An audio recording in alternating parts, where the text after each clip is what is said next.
Muy buenas tardes a todos. Agradecemos su presencia en esta charla por el 63 aniversario de lo que es la AMGE. El día de hoy tendremos una conferencia con el doctor Mike Hudec, a lo cual cedo la palabra al ingeniero Gerardo Clemente Martínez.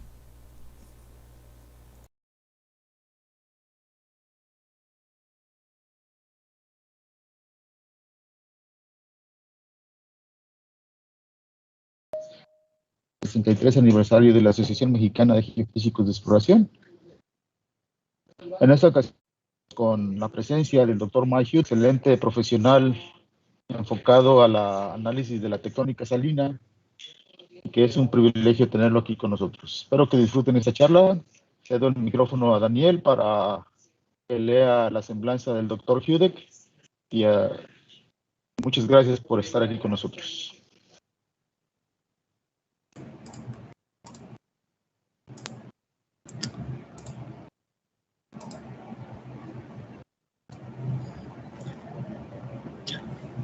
Dr. Mike Hudec es director del Laboratorio de Geodinámica Aplicada, AGL, en la Oficina de Geología Económica en Austin, un consorcio de investigación patrocinado por la industria que estudia la tectónica de la sal.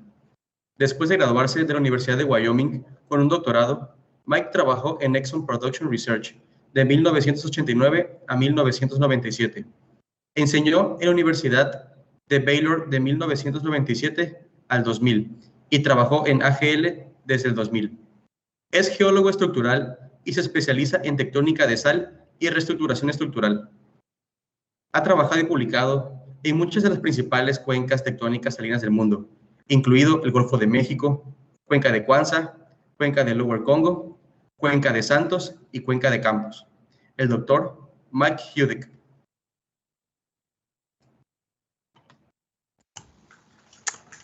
All right. Let me try sharing my screen.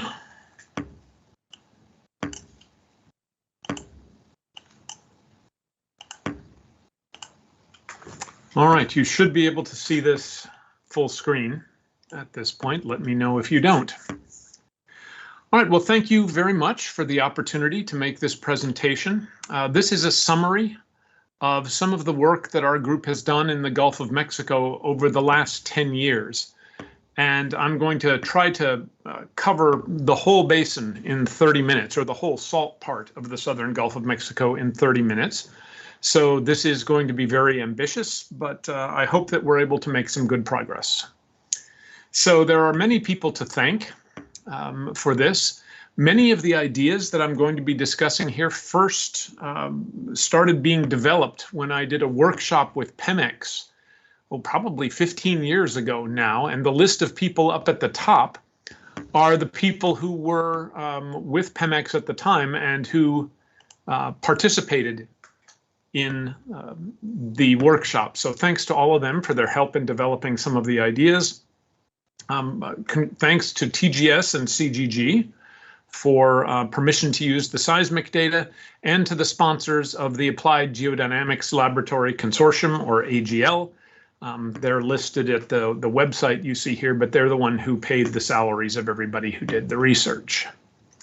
Okay, so the overview of the Gulf of Mexico tectonic evolution is agreed on by just about everybody, although there is a lot of fighting about the details. At one point, the Yucatan block, which is shown here, was up against the coast of the state of Texas. And the Gulf of Mexico basin formed when the Yucatan block pulled away toward the south, and the ocean basin was opened behind this moving Yucatan block. Now, partway through this opening, the salt was deposited, and the salt is shown in pink in the second map here. And the general consensus is that there was one salt basin, that both the salt that is in the Salina del Istmo down in the south and the salt that was in the Luan Basin further to the north, they were all part of a single salt basin at the time, but then continued movement of the Yucatan block to the south opened up the basin and split the salt basin in half. So you see the present day configuration of the basin down in the bottom. And the deformation that happened when you split a salt basin in half was very fundamental to the early history of the basin. In fact, it's probably the most important event that happened during the entire history of the Gulf of Mexico, was the splitting of the salt basin in half, because the structural style of salt during this splitting controlled everything that has happened since to a very large extent. Now, volumetrically, most of the salt in the basin is in the northern half, the United States half of the Gulf of Mexico. But today I'm going to be talking about the salt in the Mexican part of the basin, and I'm going to talk about it in three parts. First, I'm going to talk about the Yucatan Sub-Basin, then the Bay of Campeche, and then an area that I'm going to call the Salina del Bravo region up here to the north. So those are the three areas I'm going to focus on. And although it's a small part of the overall basin, maybe 15 or 20%, it's actually very important for understanding the tectonic evolution of the basin, because there is less salt and less sediment on top of the salt in the Mexican part of the basin, which means it's easier to image on seismic and easier to understand. So I'm going to start off in the south and look at the differences between the structural styles in the Yucatan and Campeche parts of the basin. So we divide the Salina del Istmo into two, with a boundary at the nose of the Yucatan platform, right about here. So here's our boundary. And there are two very different styles of salt tectonics to the north and south in the Yucatan and Campeche basins. So I'm going to talk about each of these. I'm going to begin by talking about the Yucatan salt basin and some of the important structures that are there. So in the Yucatan basin, if we look at the down dip end, we see some very interesting structures. You see the pre-salt here is in blue, and the base of salt is coming down here, and then it makes a very interesting steps down and goes across and then steps back up onto what is probably oceanic crust out here. And you can see this is 2 to 3 kilometers further down here. You see pretty clearly the mini basin in here that does sink much deeper. So there's a very interesting geometry in which the outer part of the basin is actually below the level of oceanic crust, suggesting that there is something here that is more dense than oceanic crust, which is and this is sometimes called the outer trough or outer marginal trough in the basin. And this is somewhat surprising, because I always was taught in school that the oceanic crust was the densest crust, and that nothing was lower than the oceans. Well, here something is, in fact, lower than the oceans. Now, if we look further up dip in the Yucatan basin, our second observation is that there are very, very large magnitudes of extension. You see these normal faults with a big rollover, and the rollover keeps going, and here's another one, and another one, and another one, and another one, and on and on and on. And you see the 20-kilometer scale bar. There are very large amounts of detached extension detached on salt that are expressed in this part of the basin. And we estimate at least 40 to 60 kilometers of sliding in the Jurassic and maybe the lower part of the Cretaceous, but mostly Jurassic, sliding down towards the basin. So very large amounts of detached extension. The salt is mostly very thin, except in that outer trough at the seaward end of the basin. Now, you see the similar structures on the conjugate margin, which is offshore Florida in the US. We don't have quite as much extension there, maybe 20 kilometers, but there are still very large magnitudes of detached extension. So the first two observations are that we have this outer trough and that we have very, very large amounts of extension. And the location of the previous seismic section is here. And you can see that we were only looking at a very small part of the extensional system. The extensional system kept going up dip for another 30 or 40 kilometers, so very large system. The third observation is, although we have 40 to 60 kilometers of extension, we do not have 40 to 60 kilometers of shortening at the down dip end of the system. There is a little bit of shortening. We see a thrust fault here, and maybe some of these diapiers got squeezed, but nowhere near the 40 to 60 kilometers of extension that we would need if this system was going to balance. So how do you do that? Well, our best hypothesis is that the translation that was generated by all of this extension actually continued out onto new crust, and that much of this is crust that was exhumed, maybe lower crust, maybe mantle, during the deformation. So our model for this part of the Gulf of Mexico looks like this. And I'm showing here the salt basin before you began to spread the seafloor in between.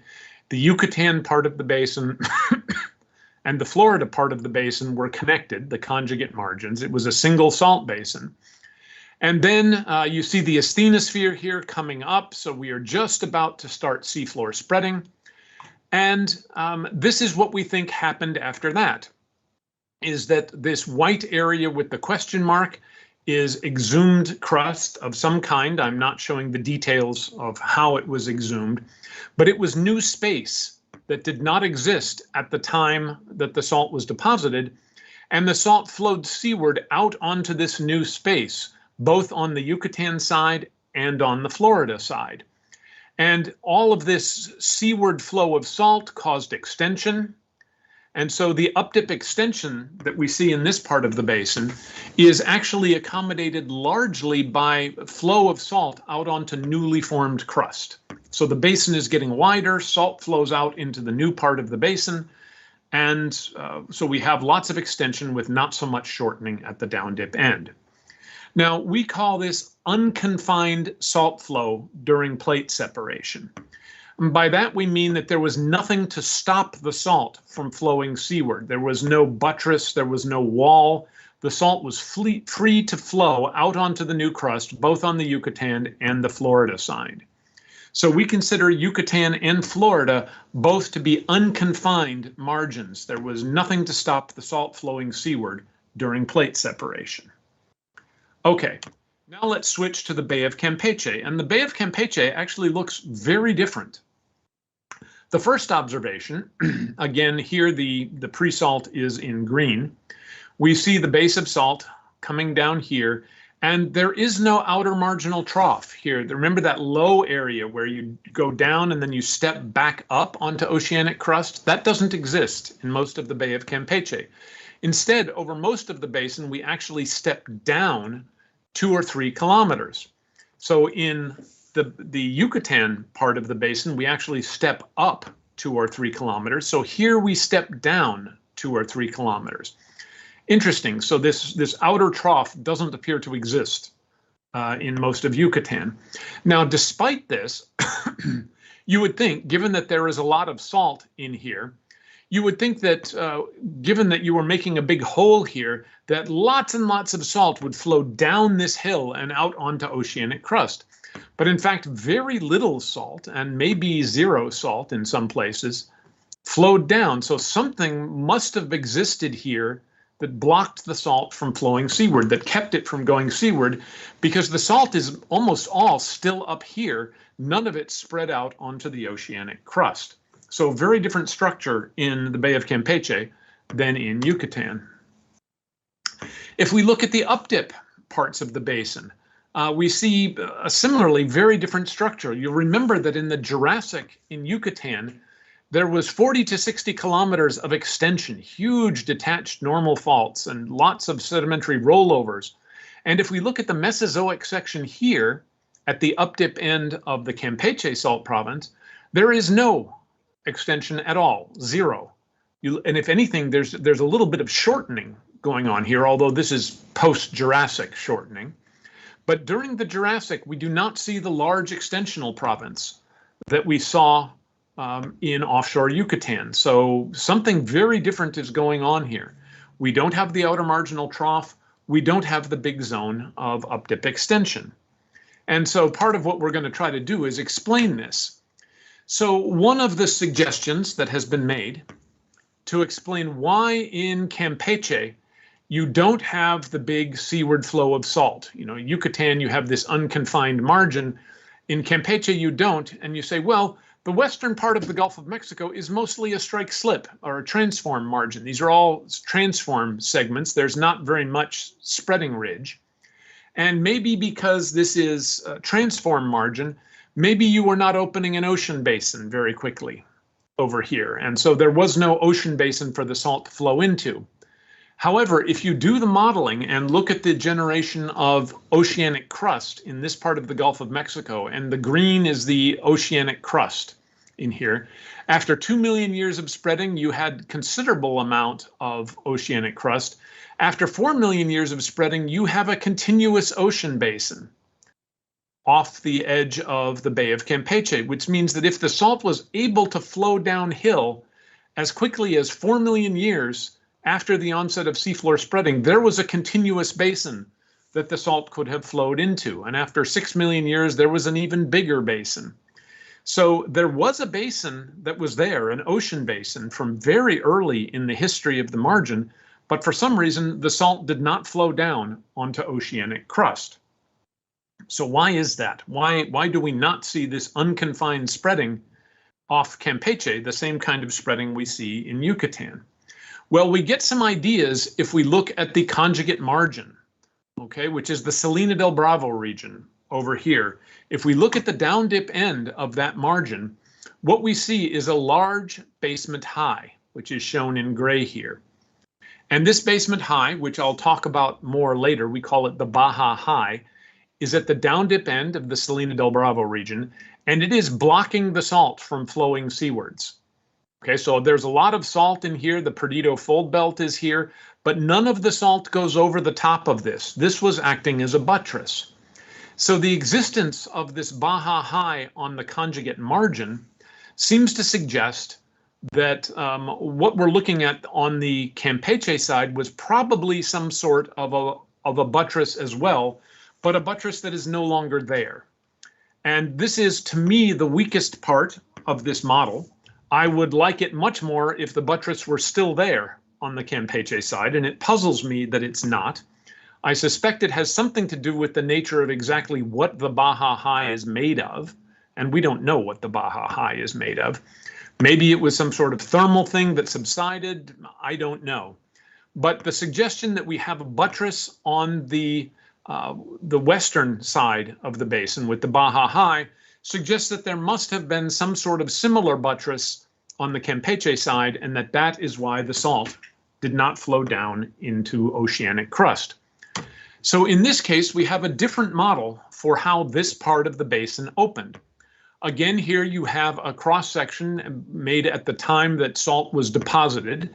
This is the southwest Texas and northeast Mexico, the Salina del Bravo region.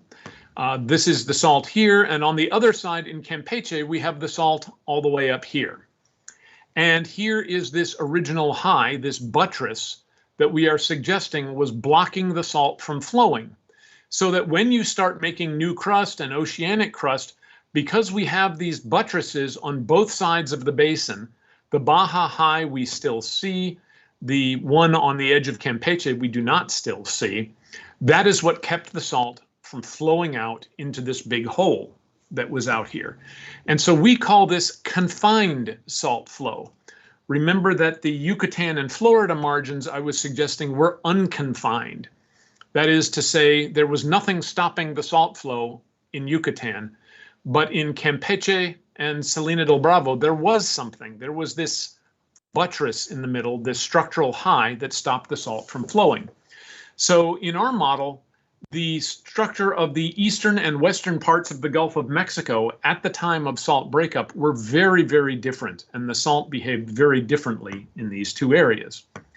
Well, now let's look in a little bit more detail at the geology of the Salina del Bravo region. So that's what's next, looking at the Salina del Bravo. So what we're looking at here is northeastern Mexico, part of the northern half of the Gulf of Mexico basin, and this is unique in several ways. So we've got sort of a transition between a spreading center dominated part of the basin, and we're transitioning into a more transform dominated part of the basin during opening. The salt basin goes around a corner here and becomes much narrower and steeper. And it's also close enough to the Pacific plate that we're starting to feel a little bit of the effects of Pacific plate tectonics.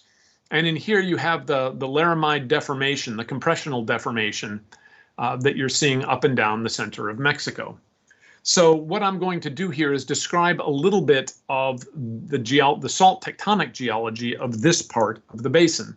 It's an area, because it's in Mexico and the data has only become available recently to at least to American geologists, that's not been published on nearly as much as the stuff that's north of the US-Mexico border.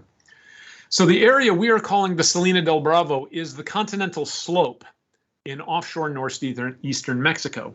Now, this is not the same as the Salina del Bravo province that Pemex and CNH use, which is about half of this. But we needed a name for the whole area, and so we decided to take a name that is existing. So you see that the Sigsbee salt canopy is much narrower here, and that in general, the salt basin is much narrower than what we're seeing in the northern part of the basin. Okay, so what do we have in this area? We're going to look at some seismic cross sections that go this way across the basin.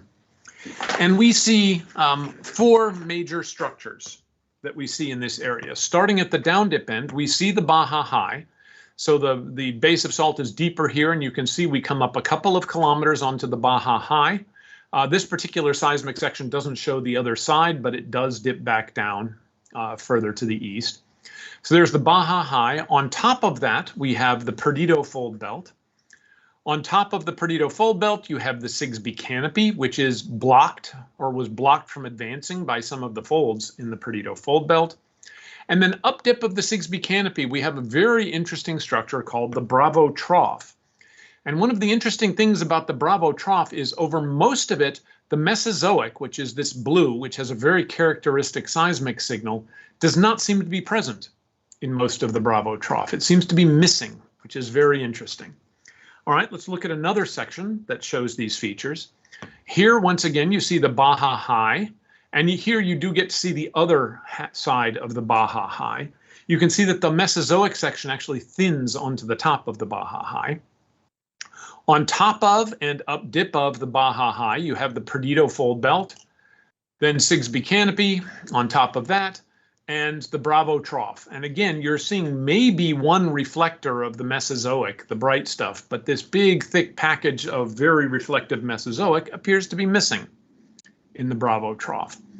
Now, you can see here also the age relationship between the Perdido Fold Belt and the Sigsbee Canopy.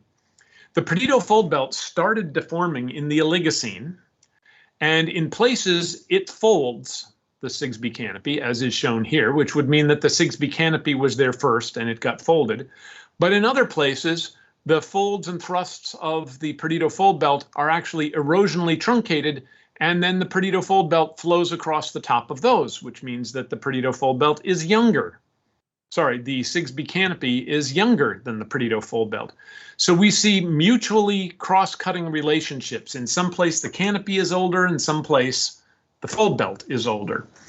So because of that, we say they were both emplaced at roughly the same time. So the Perdido Fold Belt started in the Oligocene, the Sigsbee Canopy was emplaced in the Oligocene. All right, and then we have this funny Bravo Trough. What can we say about the Bravo Trough? Well, looking at another section in the area, you can see that up dip of the Bravo Trough, you do have Mesozoic, but that the Mesozoic, in fact, pinches out underneath, and you get these younger sediments that thicken dramatically into the Bravo Trough. Now, what is the age of this section? Well, nobody has drilled to the bottom of it, but based on some wells that were drilled along strike further to the north in the US, it looks like much of the age of this is Oligocene. There may be some Eocene down at the bottom, but it looks like this is mostly Oligocene. And if you start looking inside the Bravo Trough, there's very intense compressional deformation in a lot of places. So you keep hearing about the Oligocene. And well, what happened in the Oligocene? We have the Bravo Trough forms, we have the Perdido Fold Belt forms, and the Sigsbee Canopy forms. So you start asking the question, what happened in the Oligocene to make this margin go crazy? All right. Now, this particular geometry of the Mesozoic thinning and then later a lot of space being created for the Bravo Trough suggests to us that this is a former diapir, that there used to be a salt diapir here, that the Mesozoic section thinned onto, and that this diapir later collapsed, and that's what gives you the Bravo Trough Basin. That makes the Bravo Trough something that's called a bucket mini basin in salt tectonics literature. So we're starting to see in this review something about the history of the basin, that it looked like everything was pretty normal until the Oligocene, and then in the Oligocene, everything kind of happens at once. What does this look like in map view? Well, this is a very two-dimensional margin, which means that sections drawn in different places have the same features. The Baja High is shown in yellow here. It runs down the whole length of the Salina del Bravo.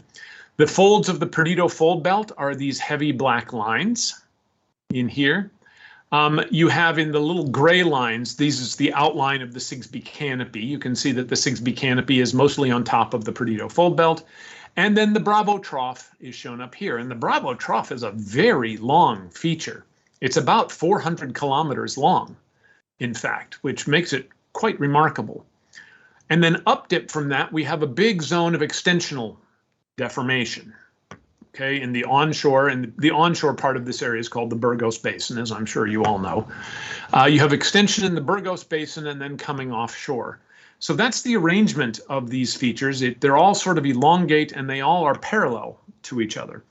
Well, let's look a little bit about what's in the Bravo Trough. So this is a strike line that runs down the axis of the Bravo Trough.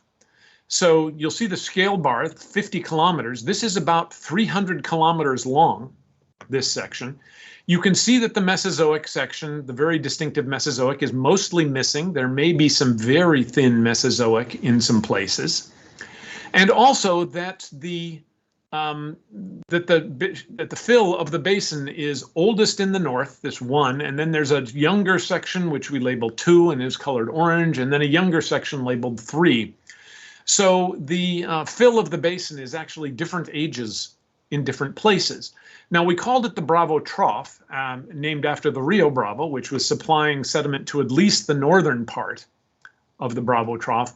But it's possible, given that the sediment age and the way things go from north to south, that there were other river systems that were feeding sediment out in this direction as we come to the south. All right. So we've talked about, in the Salina del Bravo region, we've talked about the structures that are there, the Bravo Trough, the Sigsbee Canopy, the Perdido Fold Belt, the Baja High, and that something happened in the Oligocene to just make everything go crazy. So here I'm going to start discussing what that might have been and try to work out the history of this part of the basin. So the first thing you say is, well, okay, we have all this compressional deformation going on just beyond the edge of the Burgos Basin. So this deformation started in the Cretaceous and continued up through the Eocene. Now, this is all associated with the subduction of the Farallon Plate beneath the western margin of Mexico. And so we have Eocene deformation going on just to the west of the basin. But the problem is Eocene is a little bit too old. Remember, everything goes crazy in the basin in the Oligocene, not the Eocene. We do see some sedimentary evidence of all of this shortening, especially in the Burgos Basin.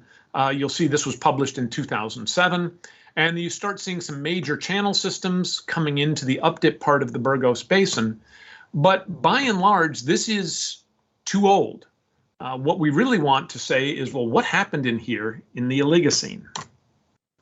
Well, there's something else that you see in the Burgos Basin, which is that the margin is tilted and eroded. We see these, if you look at the age of outcrops in the Burgos Basin, you see Paleocene, then Eocene, then Oligocene, then Miocene, which argues that the whole basin was tilted seaward. And we say, well, when did this tilting? Tilting is usually very important in salt basins because gravity-driven deformation likes to happen as a result of tilting. Well, when did this tilting start? Well, there has been some work done by Gary Gray and co-authors. They've actually got another more recent paper that confirms some of what this is. But if you do subsidence analysis and using a variety of geothermometers, potassium argon, fluid inclusion, apatite fission track, you can work out the subsidence and then uplift history of the basin. And we think that this uplift history is tied to the timing of tilting. And if you look at when this uplift began, it's in the Oligocene. And in places in the Sierra Madre Oriental, you're looking at 5 or 6 kilometers of uplift. So very considerable uplift starting in the Oligocene. And you say, aha, that's the right timing. Oligocene. I wonder if the tilting is what caused everything to go crazy. And again, you've seen this map before. If you look at the age of this extension, well, it's oldest in the west, and it's actually, there's some Paleocene extension in the west, and then a bit of Oligocene. But when you get close to the coast and offshore, most of the deformation is actually Oligocene and Miocene. So it looks like that the uplift, which started in the Oligocene, that tilted the margin, caused a lot of extension, and a lot of things started sliding out towards the deep basin. Now, some of the published seismic onshore in the Burgos Basin shows some of this extension happening, but it's not detached on the Luan Salt, which is down here. It's actually detached on a shallower detachment at the top of the Cretaceous on a unit called the Mendez Shale. So this is a lot of deformation that's heading out towards the deep water, but it's detached at the wrong level. To make the Perdido Fold Belt, we actually need to somehow transfer all of this deformation from sliding along the Mendez Shale to sliding along the Luan Salt. So do we think we see how that happens? And we think we do. Here is a seismic section showing this Mendez Shale detachment. And in the area of the Bravo Trough, we think we see that detachment actually ramping down and ending up on the Luan Salt. And so the Luan Salt, the sliding continues out on the Luan Salt and makes the Perdido Fold Belt. All right. You can also see that there are several different detachments, and that much of the shortening inside the Bravo Trough is actually detached on some of those shallower units. So what is our model for what is happening here? So what we suggest is that prior to the Oligocene, say at the end of the Mesozoic, this margin was actually very quiet. Not much had happened. The salt was buttressed by the Baja High, and you didn't have very much going on. Mostly you just had formation of the Bravo diapir, which is what we call the diapir that is going to evacuate to make the Bravo Trough. So mostly you just have the Bravo diapir and not much happening. Well then, in the Oligocene, that's when everything happens. We have this big uplift. And this uplift does two things. First of all, it tilts the margin, which means all the gravity sliding starts to happen. Okay.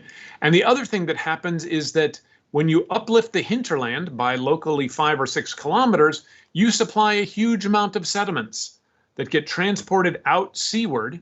And that's all this yellow stuff. And that also destabilizes the margin. So these sediments come out, and you put these sediments on top of the Bravo diapir. And what happens when you pile sediments on top of the Bravo diapir is that the salt escapes up and out and makes the Sigsbee salt canopy. So loading the Bravo diapir squeezes the salt up and out and makes the Sigsbee canopy. So you're starting to see everything happening at once. So the sedimentary loading squeezes the salt, moves it out of this diapir. This diapir sinks down and becomes the Bravo Trough. The salt that used to be in this diapir squeezes up and out over the surface to make the Sigsbee canopy. At the same time, the tilting and sedimentation destabilize the margin and give you lots of extension. This translation goes seaward, ramps down under the Bravo Trough, and goes out to make the Perdido Fold Belt, which is buttressed against the Baja High. So in our model, this uplift and tilting of the margin caused everything to happen. The Bravo Trough, the Sigsbee canopy, the Perdido Fold Belt, all of it was triggered by the uplift of the continent. So what we are saying here is that the eastern and western parts of the Gulf of Mexico basin behave very differently. In the east, you have an unconfined margin. This is Yucatan and Florida, so that during spreading, all the salt flowed seaward, and you have these big extensional provinces. And in the western part of the basin, you have a structural buttress at the down dip end of the salt basin along the breakup lines, so that not much happened in either basin. No big gravity driven deformation happened for a long time because the salt could not flow seaward. And in fact, this basin didn't get really active until the Chiapanecan orogeny happened in the Miocene and later. And this margin didn't get really active until the Oligocene, when continental uplift tilted everything seaward. So we believe, in short, that the structures we're seeing in the southern Gulf of Mexico, the salt structures, are giving us a window into what was going on at the time that the basin opened, and that the salt tectonics is a very effective way at looking at the configuration of the margin that existed during breakup. And with that, I will stop and be glad to take any questions.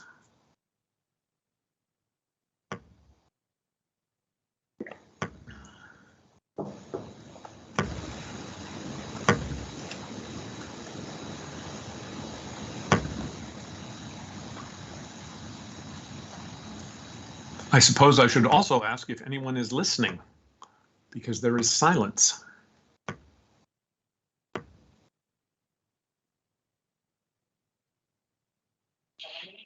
Fabricio, ¿hay preguntas? Eso estamos checando, Inge. Estamos esperando que realicen las preguntas las personas que están en la conferencia. We are forecasting through YouTube and Facebook. We are waiting for the questions. Okay, no problem.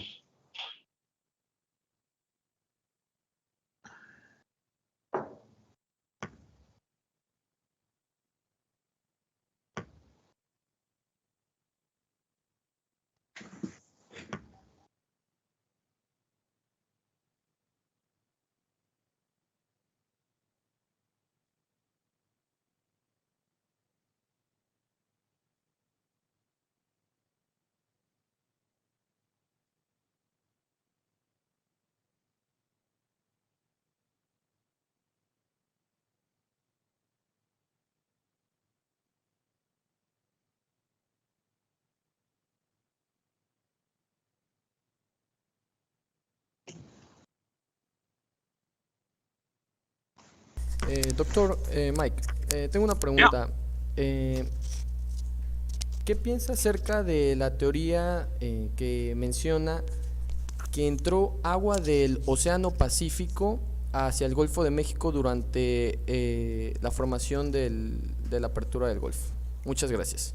So, sorry, you're going to have to translate into English. My Spanish is good enough to order in restaurants, but not to answer technical questions. So I apologize. He is asking, what about the theory that the Pacific Ocean water coming to the Gulf of Mexico during the aperture? Okay, so the questions about where the water was coming from for the Luan salt. There are two very different opinions on this. Jim Pindell and some of his co-workers have suggested a Pacific source for the water. I'm actually part of the school that believes it's more likely it came through the Straits of Cuba from the Proto-Atlantic Ocean. And there are two arguments that I think favor that. The first is that the salt we've recently learned that the Luan salt is actually older than we thought it was. We thought it was Calovian, sort of 165 million years. There has recently been strontium isotope work done, which has suggested that it's as old as 170 million, so 5 or 6 million years older than we thought it was. And the paleogeography back at 170 million, which is Bajocian, makes it difficult to figure a way that the Pacific water could get in. That's one argument. The other one is that the Luan salt basin is mostly halite, and we have a real shortage of the other things. And so if what we had coming into the basin was Pacific seawater, normal seawater coming from the Pacific, it's very hard to explain the composition of the Luan salt basin.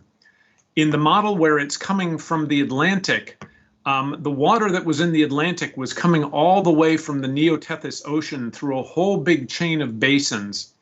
And those basins were all near the equator, and water was evaporating the whole time, and you are actually depositing evaporites in all of those basins. So we think that the water that was coming from the Proto-Atlantic was already a halite brine. It was not normal seawater. So we think that that can help explain the rather unusual composition of the salt in the Luan Basin. So I personally favor the argument that it came from the Atlantic, but this is still an area of considerable disagreement, and I don't think anybody knows for sure. Thank you very much. Thank you very much. Doctor, there is another question from Demetrio Marco Santamaria. Why the part of the Yucatan block is higher than the north part at the basement? Could you repeat that, please? The part of the Yucatan block is higher than the north part at the basement. Oh, okay. Let me go back. Okay.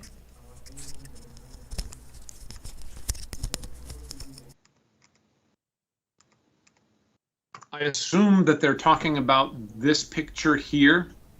Is that correct? Because I can answer this. Well, I will assume that that's the case, and they can type in on YouTube if I am answering the wrong question. Campeche in this restoration is what we call a perched basin. It's much higher in Campeche than it is off of Southwest Texas. And we see this reflected today because we see in the present day structure that the salt is perched above oceanic crust in the deep water part of the Bay of Campeche. We still see this today, whereas on the opposite margin off the Baja High, the salt is at roughly the same elevation as the oceanic crust. So this drawing is basically reflecting the fact that we see this asymmetry even today. Now, if I was supposed to be answering a different question than that, I will be happy to answer it. Now, why this is the case, we don't know. Okay, I mean, the simple answer is that the crust here is different than the crust there. But how it is different, I don't know. Thank you very much. Thank you very much, Doctor. We got another question from Marco Arreguin, and it's, what should be the cause of this lifting in the hinterland on the Burgos, and if this sedimentary load produced by the uplift is the sole cause of the Bravo Trough? Okay. So what is the cause of this tilting? Well, this tilting that we see here in the Burgos Basin actually continues all the way around into the state of Mississippi, all the way around to here. In fact, if you look at a geologic map of the United States, you will see the same sort of pattern we see at the Burgos Basin, with older units, then younger units, then younger units, then younger units exposed at the surface. That continues all the way around. So it's huge. It covers most of the northern Gulf of Mexico. The continent was uplifting. It's not just the Burgos Basin. So anything that big pretty much has to be from the mantle. Okay, that is such a long wavelength structure that it almost certainly has to be from the mantle.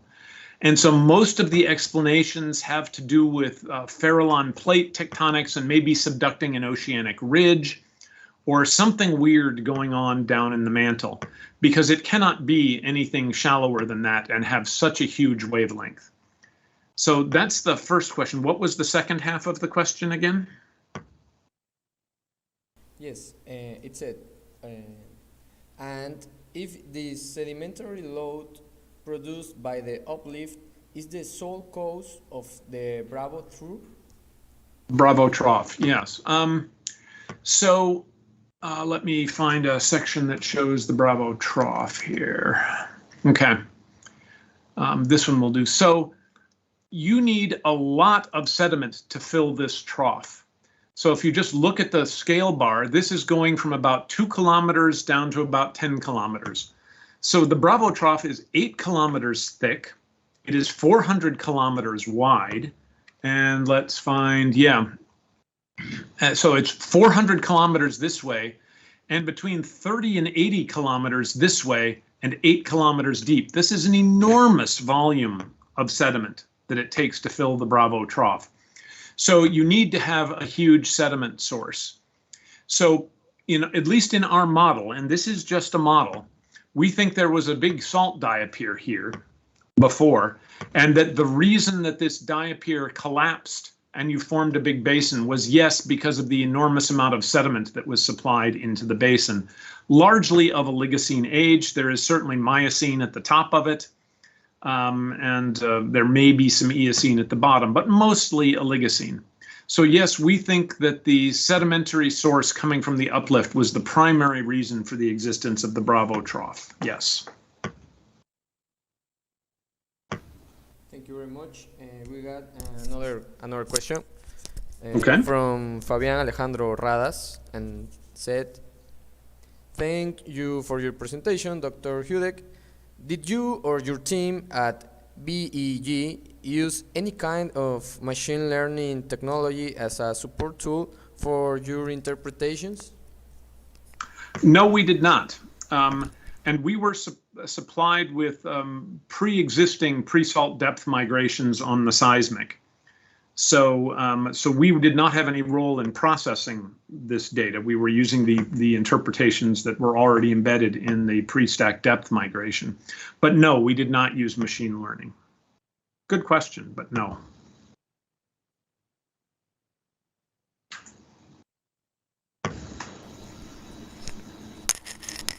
Thank you. That's all the questions. So I will stop sharing then. yes, please.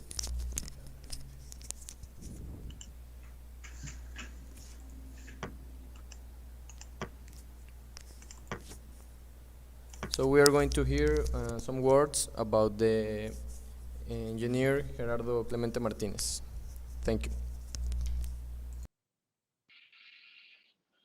Excelente charla, mucho análisis de una zona bastante interesante para nosotros, la apertura del Golfo de México y la tectónica salina, que es el pan de cada día en nuestro trabajo. Thank you very much, Mike, for the presentations. It's our today working, leading with the salt tectonics in the south part of Mexico. And we have a lot of questions already, especially in onshore, because I'm working onshore. And the seismic data we have is not enough to give us a good image to allow us to interpret that kind of situations. Really nice. We hope to work with you again. And on behalf of the Mexican Association for Geophysical Exploration Geophysicists, we present this recognition to Ph.D. Mike Hudec for the presentation.